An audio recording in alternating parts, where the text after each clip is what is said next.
Chaturmas healing journey weak 3. स्वतःला स्वीकारण्याची स्थिरता. पोस्ट 3. भूतकाळातील चूक आजही तुम्हाला स्वतःला दोषी ठरवते का? काही चुका वर्षांपूर्वी झालेल्या असतात, पण आपण त्या अजूनही मनात पुन्हा पुन्हा जगत असतो. मी असं का केलं? माझ्याकडून ती चूक व्हायलाच नको होती. तेव्हा मी वेगळं वागायला हवं होतं.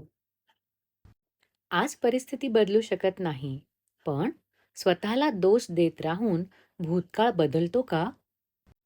तुम्ही त्यावेळेला जेवढं समजत होतं, जेवढं जमत होतं, त्या आधारावर निर्णय घेतला होता. आज तुम्हाला अधिक समजतंय. भूतकाळ बदलता येत नाही, पण त्याच्याकडे आज प्रेमाने पाहता येतं. स्वतःला क्षमा करणं म्हणजे भूतकाळ विसरणं नाही, तर त्यातून शिकून स्वतःला पुढे जाऊ देणं. मी माझ्या भूतकाळाला प्रेमाने स्वीकारते. मी स्वतःला माझ्या चुका आणि अपूर्णतांसाठी क्षमा करते. मी भूतकाळातून शिकते आणि प्रेमाने पुढे जाते. तुमची जुनी चूक तुमची आजची ओळख नाही. तुम्ही बदलला आहात. तुम्ही शिकला आहात. आता स्वतःला पुढे जाण्याची परवानगी द्या.